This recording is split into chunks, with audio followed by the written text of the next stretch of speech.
Ceci est un livre audio autogénéré par Google. Collection Recherche en gestion. Dirigé par Luc Marco. Extrait du catalogue Ouvrages historiques. Girard, Bernard 2015, Histoire des théories du management, 292 p. Guillon, Bernard sous la direction de 2014 pour une politique du risque, Comprendre et agir, 360 p. OKAMBA, Emmanuel 2014, La comptabilité fondamentale, 218 p. COURCELLESENEUIL, Jean-Gustave 2013, Manuel des affaires, ou Traité théorique et pratique des entreprises industrielles, commerciales et agricoles, 382 p. IDELSON, Marc 2012, Undo the Math, How Semiotic Gap Warp Thinking, 190 p. Marco, Luc, SPONEM, Samuel, TOUCHELAY, Béatrice 2011, La fabrique des experts comptables, Une histoire de l'Intech, 1931 à 2011, 186 p. Sahu, Jean-Michel, sous la direction de 2010, Les relations salariés-employeurs, quel partage des valeurs ? 226 p. Barthes, Isabelle, sous la direction de 2009, Regard actuel sur la société contemporaine, La pensée de Georg Simmel, 254 p. Bray, Patrice, CHATZIS, Costas et Pérez, Liliane, Dir. 2009, La presse et les périodiques techniques en Europe, 1750 à 1950, 326 p. JAWADI, Fredge et Sahu, Jean-Michel 2009, Inefficience et dynamique des marchés financiers, 220 p. Marco, Luc 2009, Histoire managériale du bazar Bonne Nouvelle, Galerie Marchande à Paris, 1835 à 1863, 336 p. Dédicace. À ma famille. À tous mes amis. Préface. À la création de la Bourse de Paris, en 1724, il n'y avait que quelques titres cotés et les introductions de valeurs nouvelles étaient fort rares.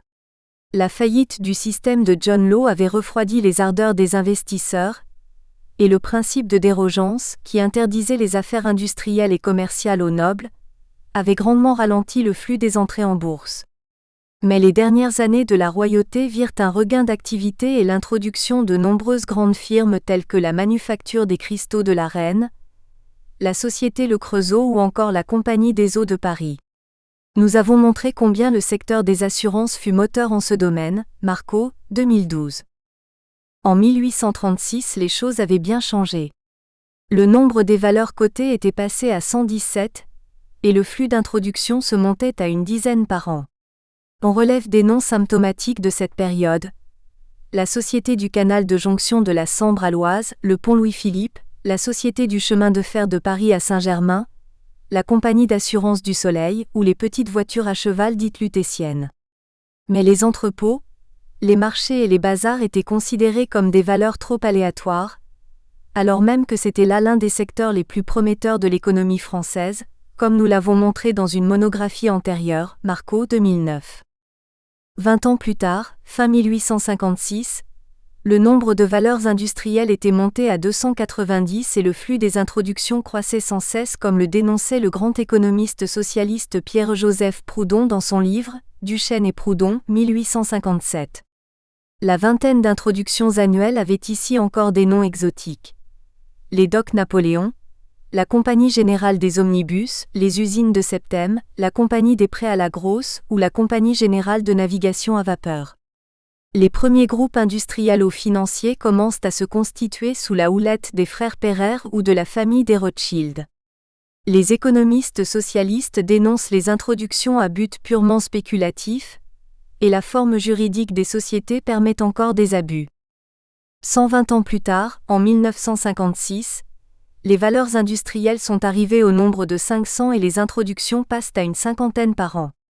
L'économie est déjà devenue mondiale et la France se modernise avec les aéroports, l'aviation et la première version de l'Europe en devenir. Les économistes français commencent à comprendre qu'il faut créer des formations de gestion à l'université et lancent les premiers instituts d'administration des entreprises, à Marseille d'abord, à Paris ensuite dans ces années-là, 1956 à 1957. Et la base de ces formations reste la finance moderne, Matinée de finance d'entreprise au creuset de l'analyse des marchés. Ce livre se situe encore plus en aval, 170 ans plus tard. Tout a changé, la corbeille a disparu et les ordinateurs ont remplacé l'écrit de la bourse. Les doctorants ont suivi de longues études en finance de marché, et leurs calculs ont bénéficié de l'amélioration des logiciels spécialisés. En étudiant la période qui précède immédiatement la crise des subprimes, ce livre montre le système dans toute la force de son dynamisme, dans tout l'essor de sa puissance. Mais déjà les linéaments de sa chute se lisent entre les lignes. Ce livre est parfois d'une lecture difficile, mais il apportera au lecteur qui insistera de nombreuses satisfactions. Celle de comprendre d'abord, celle de rêver ensuite.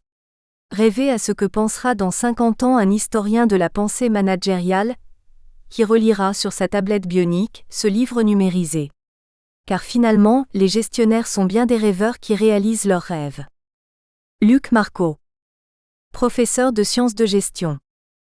Université Paris 13, Sorbonne Paris Cité. Références citées. Proudhon, P.J. et Duchesne, G. 1857, Manuel du spéculateur à la bourse, Paris, Librairie de Garnier Frères, 511 p. Marco, L. 2009. Histoire managériale du bazar Bonne Nouvelle, 1835 à 1863, Paris, L'Harmattan, 334 p. Marco, L. 2012.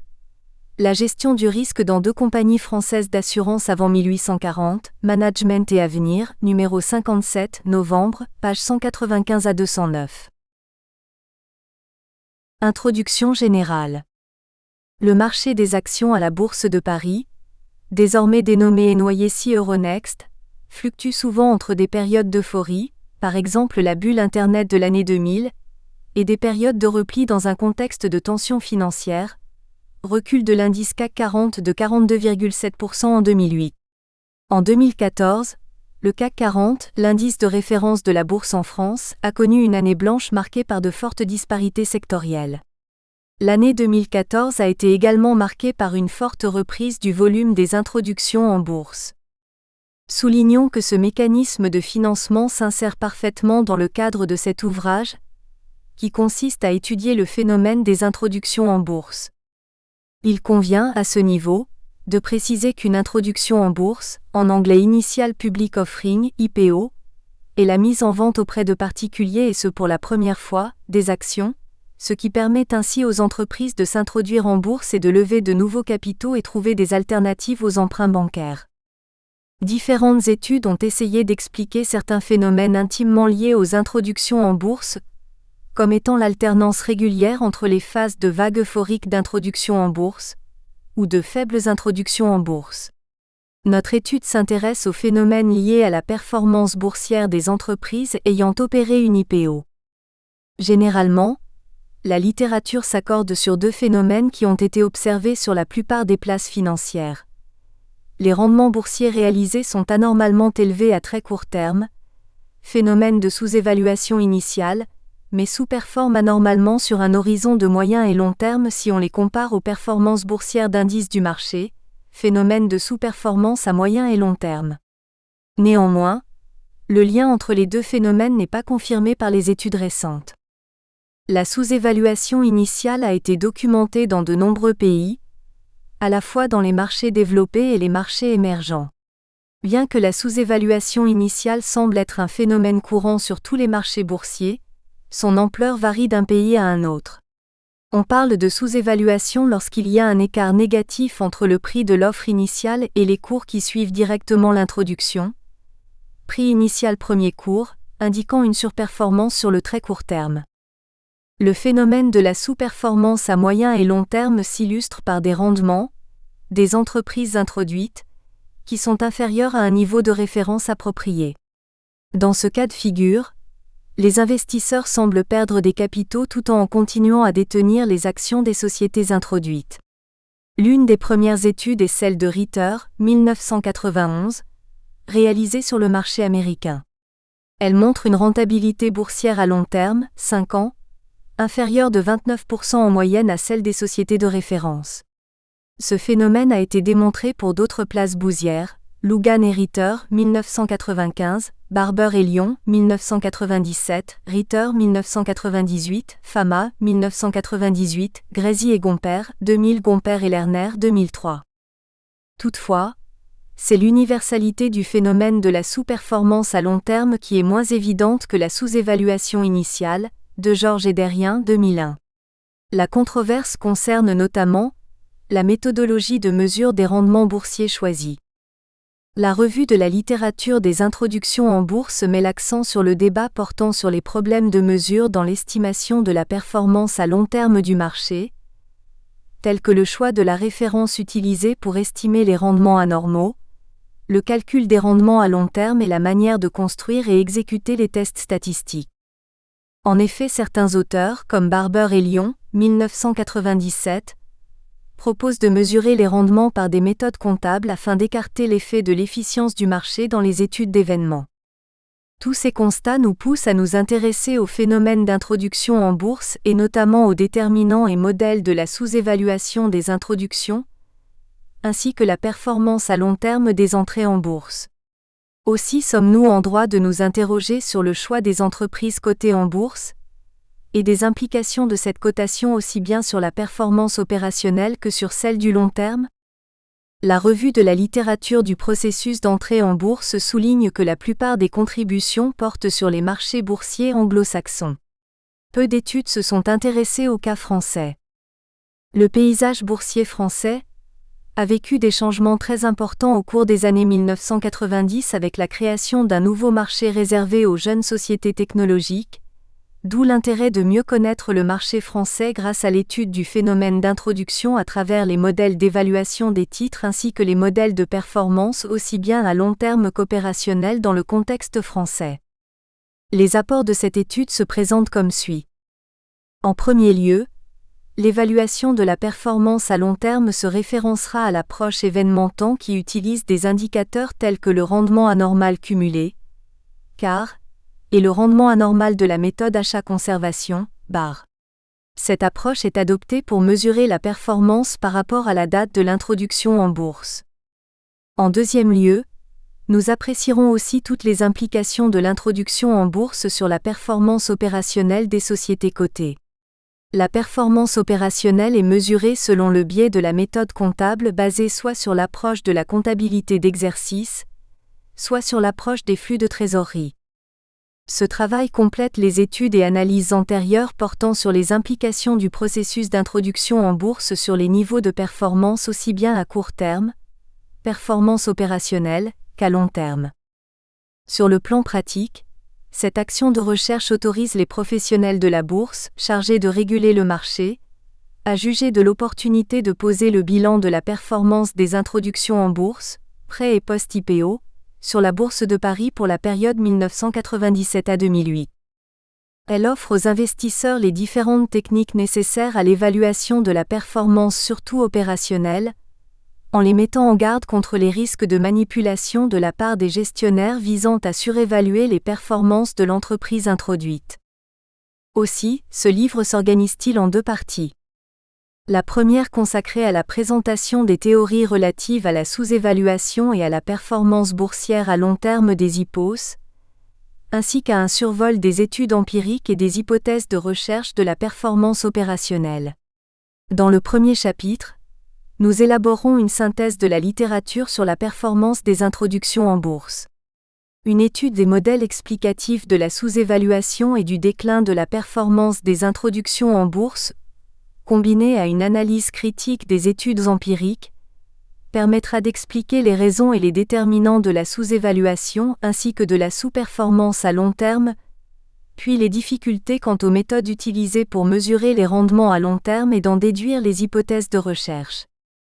Le deuxième chapitre sera consacré aux études empiriques et aux hypothèses de recherche portant sur la performance opérationnelle, ainsi que les divers facteurs explicatifs de la sous-performance opérationnelle des IPOs, tels que l'hypothèse d'agence, le timing du marché, ou encore celle de la manipulation des résultats. Un intérêt particulier sera porté aux mesures comptables de la performance opérationnelle. La deuxième partie présente le cadre analytique de notre recherche, la méthodologie adoptée ainsi que les résultats obtenus sur un échantillon de sociétés françaises introduites entre 1997 et 2008. Le troisième chapitre sera dédié à la présentation des résultats empiriques obtenus, en commençant par la détermination de la rentabilité initiale par le biais de plusieurs méthodes. Les sources de collecte de données et la sélection de l'échantillon seront présentées dans ce chapitre. Les méthodes utilisées pour mesurer la performance du prix de l'action, ainsi que les tests statistiques utilisés pour évaluer le niveau de signification des rendements initiaux et à long terme, seront également détaillés. Le quatrième chapitre traitera principalement de l'effet de l'introduction en bourse des firmes technologiques sur la performance opérationnelle basée sur la méthode comptable. Dans un premier temps, la méthodologie adaptée et les statistiques descriptives des IPOS et la performance des entreprises de référence seront présentées.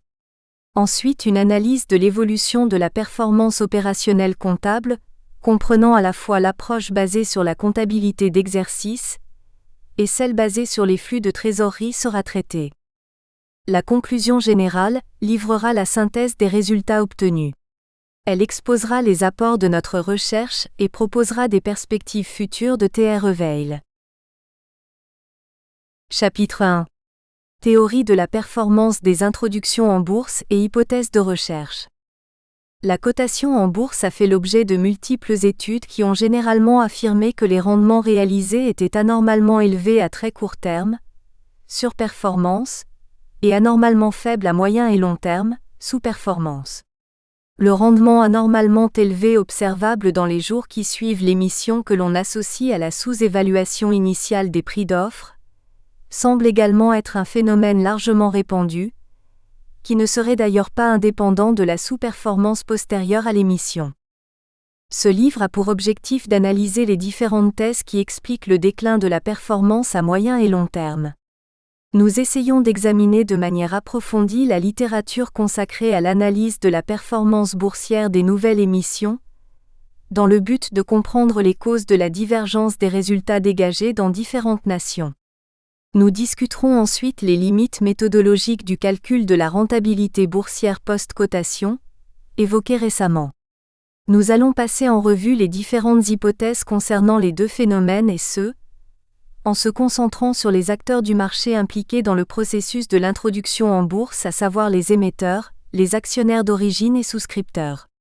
Nous menons dans ce chapitre une analyse critique afin d'en tirer les leçons positives pour élaborer une nouvelle approche de l'analyse des performances à long terme.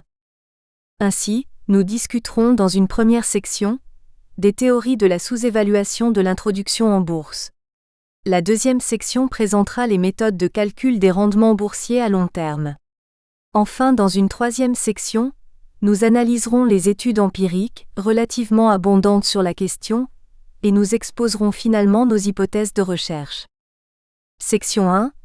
Les théories de la sous-évaluation des introductions en bourse. Le modèle le plus connu est celui relatif à l'apparition des rendements initiaux élevés, attribués par les investisseurs lors des introductions en bourse. Ce phénomène se manifeste sur la plupart des places boursières. Les premiers travaux ont été réalisés par Ibbotson et Jaffe, 1975, sur le marché américain. Ces auteurs ont constaté des rendements positifs à court terme des titres de sociétés introduites en bourse. Ces travaux, menés aux États-Unis et dans plusieurs pays des continents américains, européens et asiatiques, ont corroboré une sous-évaluation non spécifique au marché boursier américain. Un certain nombre d'explications ont été avancées en décryptage du phénomène de sous-évaluation, avec différentes théories mettant l'accent sur diverses caractéristiques des relations entre émetteurs, souscripteurs et investisseurs. Toutefois, ces théories ne s'excluent pas mutuellement, et la relativité de l'importance accordée est variable selon les pays, les mécanismes contractuels et le temps. Ritter 2003 page 284. En tout état de cause, une explication donnée peut se montrer plus significative pour certaines introductions en bourse que pour d'autres. D'après Ljungqvist 2005, 4 grandes catégories de théories peuvent être distinguées.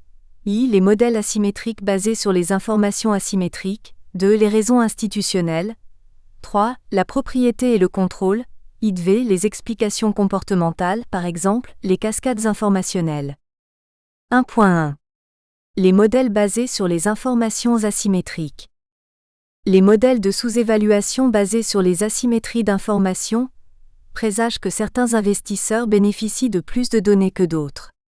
Ces modèles comprennent la malédiction du vainqueur, le carnet d'ordre, les modèles d'agents principaux et le signal.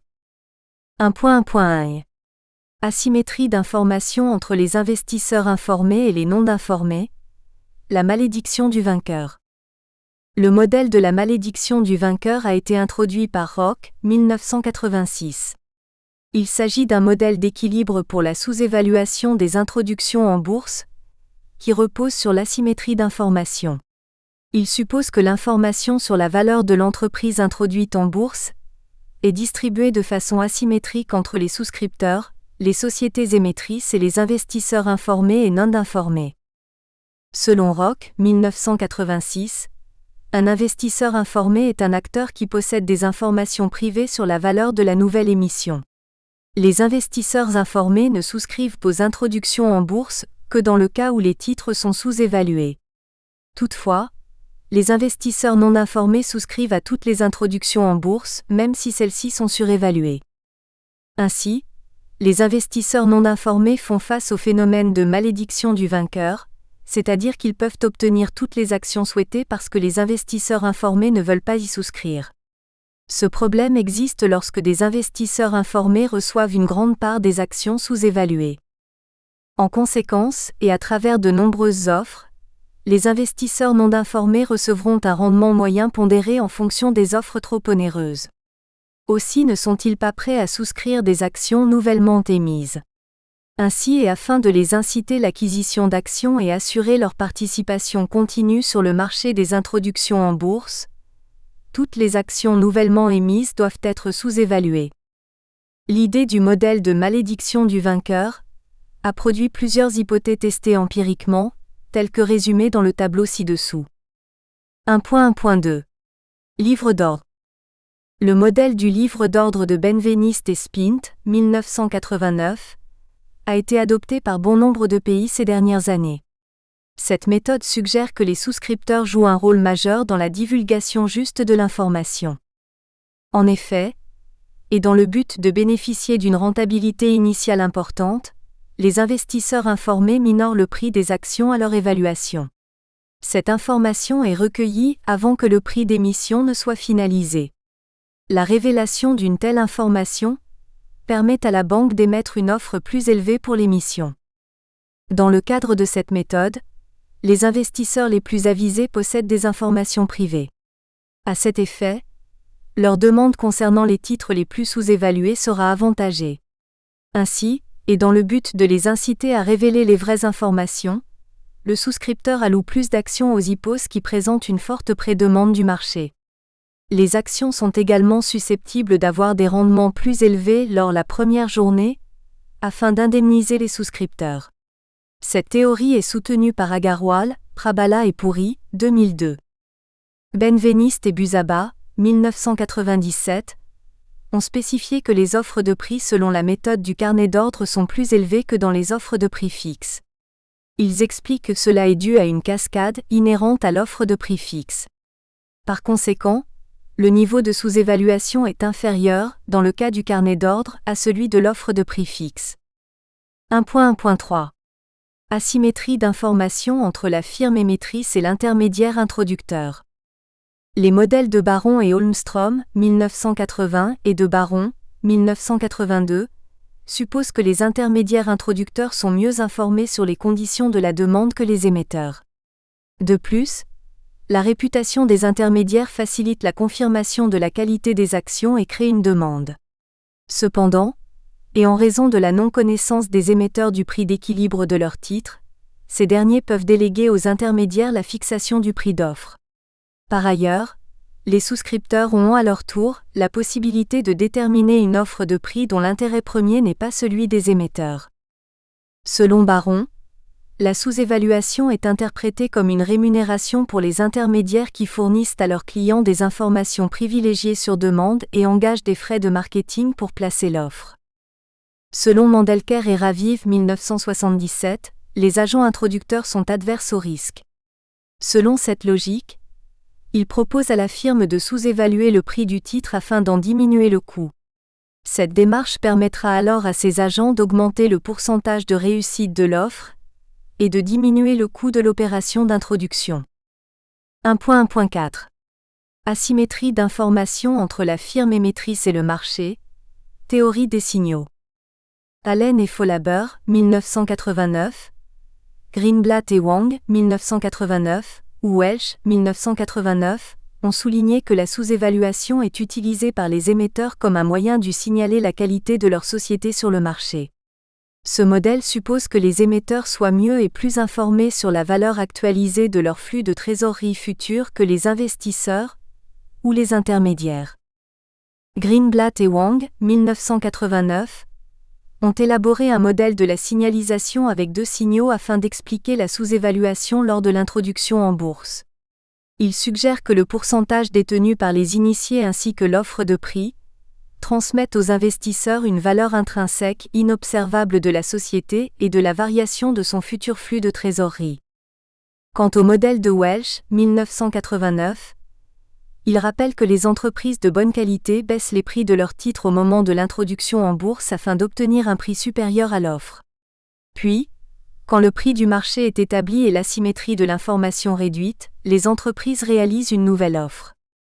1.2 Les théories institutionnelles. Les théories institutionnelles véhiculent une perspective plus sociologique des introductions en bourse. Elles sont basées sur des hypothèses fondées sur l'environnement institutionnel. En effet, 2 des principales théories institutionnelles peuvent fournir des explications sur le phénomène de la sous-évaluation. Celle relative à la responsabilité légale et celle relative à la stabilisation des prix des souscripteurs. 1.2.1 La responsabilité légale. L'hypothèse de la théorie relative à la responsabilité légale suggère que les sociétés émettrices ont la possibilité de sous-évaluer leurs introductions en bourse afin de limiter leur exposition potentielle à des plaintes par les actionnaires en raison d'informations incorrectes ou insuffisantes dans leur prospectus d'introduction. Les auteurs Tinick, 1988, Hughes et Takor, 1992, ou Hensler, 1995, ont développé cette hypothèse corroborée par les résultats obtenus. Toutefois, Kelohariu, 1993, a constaté que les rendements initiaux de son échantillon d'introduction en bourse ne sont pas liés à la prévention contre les poursuites judiciaires. 1.2.2 La stabilisation du prix. La stabilisation des prix est une pratique selon laquelle un souscripteur s'adresse au marché secondaire pour soutenir le prix d'introduction en bourse, puis négocie afin de limiter la chute de prix dans les jours ou les semaines suivant cette introduction. Comme l'a soutenu Rudd, 1993, les introductions en bourse ne sont pas délibérément sous-évaluées, mais le prix de l'offre est fixé au prix de la valeur anticipée par le marché. C'est la raison du soutien de ces offres par les souscripteurs dont les prix chutent en dessous de celui de l'offre. Par conséquent, nous observons un abaissement du prix moyen, suggérant une sous-évaluation supérieure. 1.3 La participation au capital et le contrôle. Lors d'une introduction en bourse, il y a normalement un changement substantiel dans le contrôle et la structure du capital de l'entreprise, Gourgen, 1998. Une réduction des parts de capital des gestionnaires suite à une introduction en bourse est associée à une augmentation des conflits d'intérêts entre dirigeants et actionnaires, ce qui génère une augmentation du coût d'agence. Comme l'ont soutenu Jensen et Meckling, 1976, les gérants peuvent exploiter les actifs d'une entreprise pour leurs propres bénéfices, ce qui les incite à consommer des avantages indirects plutôt que de maximiser la richesse des actionnaires. Jensen et Meckling, 1976, définissent les coûts de délégation comme étant la somme des coûts de surveillance par le directeur. 2. Les coûts d'agence. 3. Et la perte résiduelle.